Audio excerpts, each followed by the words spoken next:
We had a few questions that we were working on yesterday in class. It was some check and reflect questions from our textbook, page 523, questions 7 and 10. We went over 7, 8, and 9 in class. So we'll just take a quick look at number 10 today, which you would have worked on last night, hopefully. And then we'll go on and review the stuff that we did yesterday, the new stuff that we did yesterday, and go on and do some problems with that here a little bit later today. Number 10 says, negatively charged ebonite rod is held near the knob of a neutral electroscope. Explain what happens to the leaves of the electroscope. So here's the electroscope. There's something surrounding it. Maybe it's one of the diagrams that I showed you yesterday when we showed you what an electroscope was, had an Erlenmeyer flask surrounding it. One of them had kind of just a rectangular container. It doesn't matter what it looks like around it. There's just something around it to keep the wind from blowing these really, really thin, light leaves. But well, I'll draw it like this, okay? There's something around it. Whatever the shape, doesn't really matter. I'll draw it like this. If I bring a negatively charged ebonite rod nearby, what's going to happen to the leaves of the electroscope? Are they going to come together? Are they going to spread apart? Is one of them going to spread apart? Will you ever get one of them spread apart? No, you'll never get one of them, right? If they're going to spread apart, they're both going to spread apart, because if one's repelling the other, then the other is repelling the one, right? Zach, what's going to happen here? Good, they will separate. And the reason they're going to separate is because although we have positives and negatives everywhere in here, more or less evenly distributed, this negatively charged ebonite rod is going to cause not all of the negatives, but certainly some of the negatives to pop down here into the leaves of the electroscope. So now we've got two leaves of the electroscope that are both negatively charged, and as a result of that, they're going to repel each other. So yeah, they're going to separate. That's the whole point of an electroscope, right? Is to detect charge. And we've detected charge by virtue of the fact that the leaves of the electroscope separated. B, what happens to the leaves of the electroscope if the other side of the knob is now grounded while the rod is still in place? Well, firstly, it doesn't really matter where it's grounded. Okay, the other side or the first side, it doesn't matter. So that word, the other side, is irrelevant. Okay, we'll put the ground wire on the other side. Okay, but it doesn't really matter. Tell me, what's going to happen to this now? Positive's going to go anywhere? No? Yeah? Flow which way? From the ground into here, or from here into the ground? So you're partly right there. You're going to get electrons moving, absolutely. David? Yeah, the electrons are going to move into the ground. The electrons want to go as far away from this thing as they can. That was the leaves, but now it's the ground, the earth, or whatever the ground is attached to. So what we're going to do is see this guy and this guy and this guy, not necessarily all of them again, right? But lots of them going down into the ground.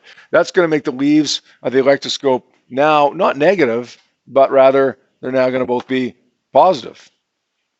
But they're still going to split apart, right? Because they're still like charges, and like charges repel each other, whether they're negative or positive. And C, explain why removing the ground first, and then the rod will leave a net charge on the electroscope. So let's take away the ground wire. Okay, either cut it or just physically disconnect it, whatever. And then let's take away this thing, this charging object. Now it's off somewhere, and the leaves remain spread apart, at least for a while. How come? Don't they go back to the way they were before when we moved this object away? Well, the electrons want to come back up from the ground. They went into the ground. They want to come back up from the ground and separate and go evenly distributed through this electroscope. But they can't. They have no way to come up from the ground, so they have to stay down there, which leaves the leaves of the electroscope positively charged. What do we call this, by the way? Charging by induction or conduction? What would it be, Evan? This would be induction. Even though you do have some transfer of charge taking place from the electroscope to the ground, even though you could argue that you have some transfer of charge from the ball of the electroscope to the leaves, or from the leaves to the ball, okay, we still call it induction. Why do we call it induction? Yep, call it. Yeah, the overall process is induction, because the thing that's doing the charging, this is what's causing it all, right? This is what's prompting it all to happen. That's not touching, and that's not transferring. So because that's what's doing it, we call the process induction. All right? All right, let's spend a couple minutes reviewing what we did yesterday, and then we'll learn to do a few problems with using this new law yesterday that we learned about called Coulomb's law. Real quickly, the torsion balance experiment, you might remember, was designed to find the relationship between the electric force and the amount of charge, the magnitude of the charges present, and the distance that separates the charges. And Coulomb's law, Coulomb's torsion balance experiment consisted of essentially a little thin string hanging from the top of a chamber, a rod hanging from the string, and then two objects on either end of the string. One of them we called Q1. The other one doesn't matter what it is. Doesn't even matter if it's charged or not. We brought another one nearby. We call it Q2. Q2 is going to either attract or repel Q1. What we want to do is be able to measure the value of Q1 and Q2. And that's actually a little bit tricky because back in Coulomb's time, he wasn't able to actually measure the value in coulombs. He was only able to measure the relative value, but that was okay. He did that by taking a charge, touching it against a neutral object, then it became a half of what it was. And then he touched it against a neutral object again, and then it became a quarter of what it originally was, and so on and so on. And so on. So he was able to change the relative values of the charges, and that was good enough, not necessarily to find a number with the graph, but certainly to find a relationship with the graph. He was also able to measure R, the distance that separates them. Hey, that's the easiest of the four variables to measure. And force, do you guys remember how we measured the magnitude of the force? Zach? Okay, you could rearrange the equation, but remember that he doesn't know what the equation is yet, right? Because that's why he did this experiment. He was doing this to try to find what the equation was. So how does he find the value of the force? Yep. Yeah, it's a measure. He uses the amount of twisting of the string, which is a measure of how much force exists there. Because, of course, more force causes more twisting. Good. So he's able to find all of these variables now. Now he performs three experiments in no particular order. Okay, in no particular order. Let's say in the first experiment, he's going to manipulate Q1. The responding variable there will be the force. The responding variable in this is always the force. The control variables are going to be Q2 and the distance that separates. It's got to be the other variables that you've got to keep constant, right? When he does this experiment, he finds that there is a relationship between F and Q1, and it turns out that it's a linear relationship. And that linear relationship means that we would write it out like this. F is proportional to Q1, or F is linearly related to Q1. Then he performs another experiment. He manipulates this time Q2. The responding variable will, of course, be the electric force, and the control variables will be, well, all the other variables. We're going to say Q1 and R. He collects his data for this one, plots a graph of responding versus manipulated, F versus Q2. It's also a linear relationship. So we say that F is directly related to Q2. And finally, the third experiment that he does wants to find the relationship between F and R now. The manipulated variable here now is R. The responding variable is, of course, F. And the control variables will be Q1 and Q2. He plots this one, gets a completely different shape, meaning a completely different relationship. It's going to look like this. So now we're going to say F is not directly related to R. It's not even actually inversely related to R. It's inversely related to the square of R. So as R goes up, F goes up. As R goes up, F goes down exponentially. Well, we put these three relationships that he came up with together, and we end up getting this. But we replace the proportionality constant with a number. Replace the proportionality sign with a number, a constant. Sometimes I call it a fudge factor. It means, just my term for it, but it just means that we have a relationship here. F is related to Q1, Q2 over R squared, but it's not equal to that. So we have to put a number in there to make it equal, a fudge factor to make it equal. So I'm gonna put a number in there, which ends up, we call K, but it ends up being equal to 8.99 times 10 to the 9 Newton meter squared per Coulomb squared. That's on your data sheet, so you don't need to memorize it. Now, this is a lot like an equation that we saw in Physics 20 for Newton's law of universal gravitation, Gm1 m2 over r squared. What do these two things have in common? Well, they look a lot alike, right? The equations have the same structure, something, something, something over r squared, something, something, something over r squared. What do we call that if they're both over r squared? If f is inversely proportional to the square of r, we call them both, right, they're inverse square relationships. They're both clearly inverse square relationships. What's different about these two equations, both these two forces? Colin? The magnitude. Tell me which one's a bigger force, normally at least, which one's a bigger force? Coulomb's law, right. Now, I'm not suggesting that it's impossible to have a electric force that's smaller than a gravitational force. If there's no charge at all present and there's massive, but normally the electric force is going to be bigger than the gravitational force. So the magnitude, dramatically different. The constant here, K, is 10 to the 20 times bigger than the constant G.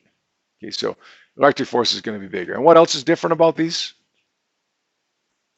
We get the magnitude is different. Force is a vector, right? Force has both magnitude and, go ahead. Yeah, okay. So the direction, right? The direction of the force. They're both vectors.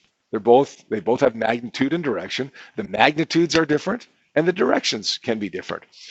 Newton's law of universal gravitation will always provide for us an attractive force. Okay? The Earth will always be attracted to the sun. The moon will always be attracted to the Earth. This pen will always be attracted to the ground. It's never going to be repulsive. But in the electric force, we learned on the first day of this unit that it can be attractive or repulsive depending upon what kind of charges here we have. I mean, there's two kinds of charges, right? Positive and negative. You only have one kind of mass. Two kinds of charges can give us two different directions of forces, but one kind of mass only gives me one direction of force, and that's an attractive force. All right?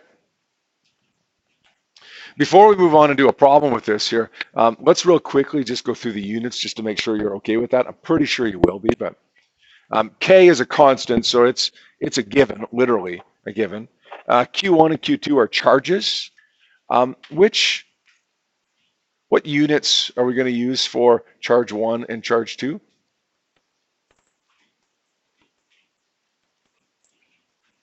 You guys know this, right? What units do you use for charge?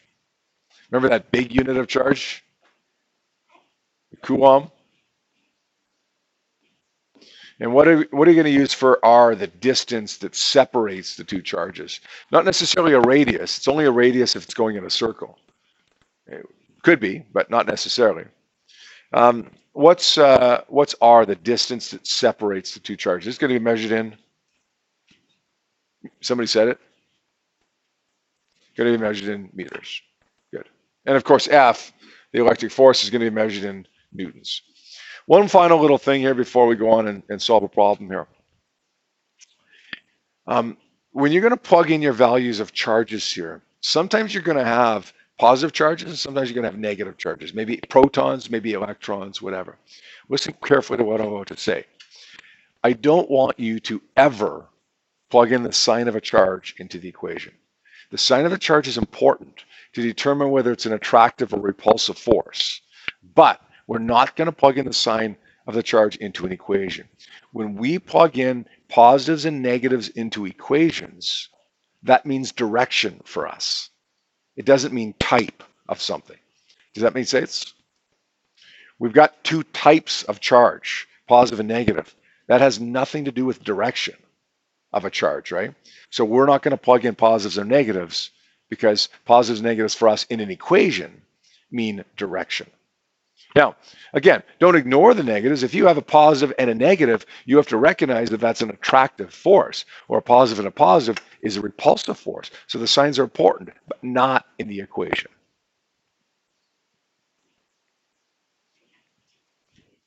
All right, your first example here says a metal sphere with a positive charge of 5 times 10 negative 7 coulombs and a mass of 2.5 times 10 negative 3 is separated from an identical metal sphere, so it would have the same mass, with a negative charge of 2.00 times 10 negative 7 coulombs. I'm going to circle positive charge and negative charge here. Even though I know I'm not going to plug in the sign into the equation, that might be important for some other reason. In fact, it will be. If we want to determine a direction, it's important to know whether we've got positive or negative charges.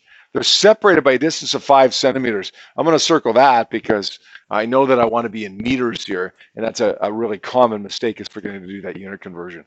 What's the electric force on the positive charge, the electric force on the negative charge, and the acceleration of the positive charge? Let's write down a few givens here first. I'm going to say Q1 is 5.50 times 10 negative 7 coulombs. Q2 is negative 2.00 times 10 negative 7 coulombs. What if I had to reverse those? What if I had said Q1 was negative 2 and Q1 was 5.5? Or Q2? No, it doesn't matter, right? What's 1 times 2? 2. What's 2 times 1? So it doesn't matter what order we multiply them in, right? Q1 becomes Q2, Q2 becomes Q1, doesn't really matter. Mass 1 is 2.5 times 10 to the negative 3 kilograms. And the separation distance, R here, is 5 centimeters. We're going to convert that to meters by dividing by 100, 0.05 meters. We want to find the electric force on the positive charge. So I'm going to use Coulomb's law. It's K Q1 Q2 over R squared.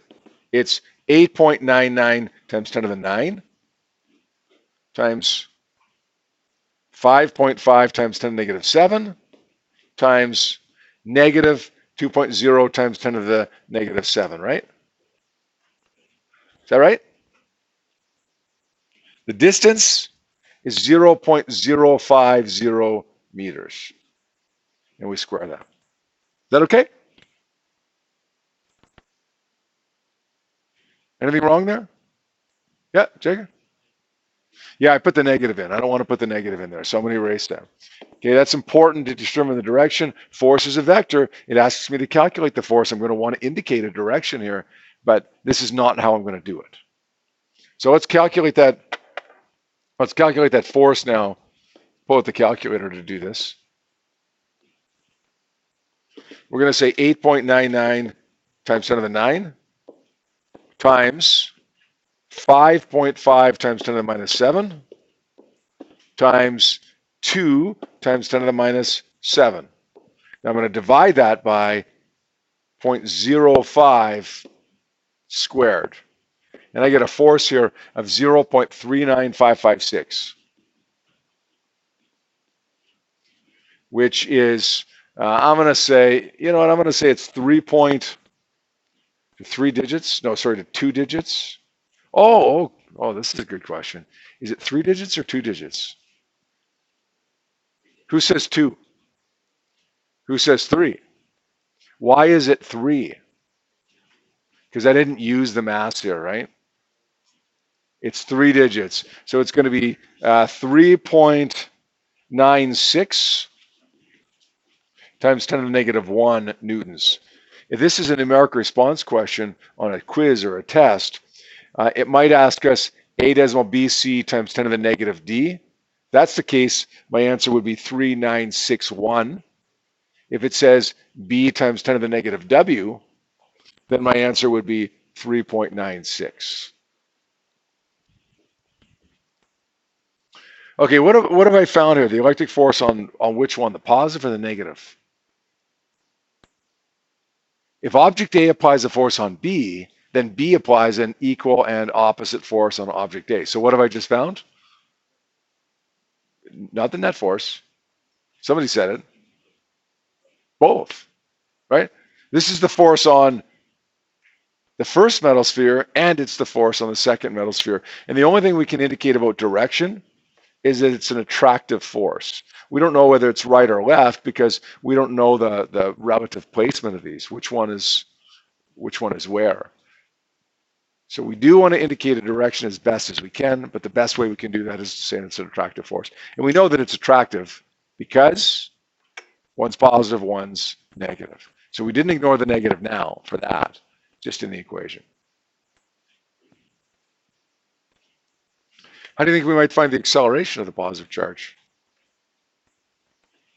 Or the acceleration of anything? In physics 30, when you want to find an acceleration, you're almost always going to do this. Number one, get a force. Okay, whether it's an electric force or a magnetic force or a gravitational force or a whatever force, get a force. And then use F equals ma. We've got the force. We know that A is equal to F over m. So let's say F is 0.39556, the unrounded number, divided by the mass, 2.5 times 10 to the negative 3. Do that division.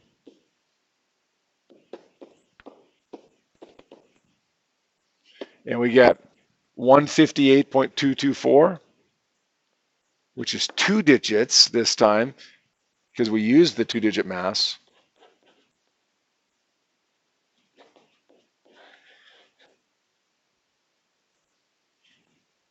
So the acceleration of the first object is 1.6 times 10 to the 2. Now, which direction is it? Right, left, up, down? I don't know. All I know is that it's toward the second charge. Right, it accelerates toward the second charge at 158 or 101.6 times 10 to the 2 meters per second squared. What you see in green there, the calculation for acceleration, is a pretty big deal. We're going to see that lots this year, not just in the context of electricity, but in other contexts as well. When you're looking for an acceleration, get a force. Get a force, however you do that. And then set it equal to F is equal to m times a to solve for the acceleration. All right, I'm going to ask you now to work on the first 6 questions on worksheet number 6. All right, we have one more example that we're going to finish off the day with. Example number 2. It says the 2 spheres in the previous example are momentarily touched together and then separated by their original separation distance of 5 centimeters. What's the force? Well, isn't it going to be the same thing? Like we just calculated the force between these 2 charges. We're putting it back to 5 centimeters, the same distance. We want to find the force. Isn't like we're dealing with the same things. Like, isn't the force going to be the same? If it's going to change, I mean, it's going to change, right? I'm not going to give you this question if it's not going to change. Why is it going to change? What makes the force become a different force now? Yep. Okay, because the objects touch together. When the objects touch together, what happened to them, Zach? They exchange electrons. The charges want to balance, right? So now the charges become something different. They go back to the original separation distance, but we've now got new charges. They were 5.5 times 10 to the negative 7, actually 5.50 times 10 to the negative 7. And then we had negative 2.00 times 10 to the negative 7. Let's find out what these 2 charges become now when we add these up and divide by 2. 5.50 times 10 to the negative 7 plus or subtract, I might as well just subtract, 2 times 10 to the negative 7 divided by 2 gives me 1.75 times 10 to the negative 7. So that's what both of them are now. Yep. That's a good question. That's a good question. Why did I put the negative in there if we don't put the negative in there for Coulomb's law? Yep. Yeah, we're balancing out these charges here. So there's a difference if I balance out a 5.5 and a 2 versus a 5.5 and a negative 2. I told you don't put the sign into an equation. But this would be the exception because this isn't really an equation per se. We're just averaging these two charges out. So we do have to include the negative there. All right, so they both become 1.75 times 10 to the negative 2. Now I want to find the force. I'm going to say K, Q1, Q2 over R squared. It's 8.99 times 10 to the 9 times 1.75 times 10 to the negative 7. Now, watch what I'm going to do here. What did I just do with that squared? Yeah, it's just Q1 and Q2, but since Q1 and Q2 are the same value, I just saved myself a little bit of bother there and squared it. And R, of course, is 0.05 because we got to be in meters. So let's figure out what this is now. 8.99 times 10 to the 9 times 1.75 times 10 to the negative 7 squared divided by 0.05 squared. I get a force of 0.110 or 1.10 times 10 to the negative 1. If we want to express that as B times 10 to the negative W, then it would be 1.10. A decimal BC times 10 to the D, 10 to the negative D it should be. We're going to say 1101.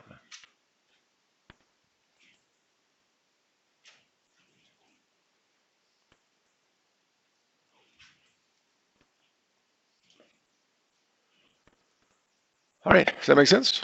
What's the difference between this question and the last example that we did? Not much, right? But there is a difference. Besides the answer that we got, of course. Okay, what's different about it, Colin? Yeah, when they touch together, you got to balance the charge. You got to average the charges out. Don't forget that, okay? You can be sure, if this is a question on a quiz, you can be sure that one of the options for this will be 3.96 times 10 to the negative 1. Because some people are going to look at this and not average them out, not balance them out, okay? 3.96 times 10 to the negative 1 is fine if they don't touch each other, but if they touch each other, we got to remember to balance them out. 1.10 times 10 to the negative 1. All right, we're going to get you to work on the rest of the questions on worksheet number 6 now, questions 7 and 8. So your homework tonight will be questions 1 through 8 on worksheet number 6, in addition to that practice question set number 8, which is 5 fairly short questions. And of course, you have your quiz tomorrow that's just on basic intro electricity stuff.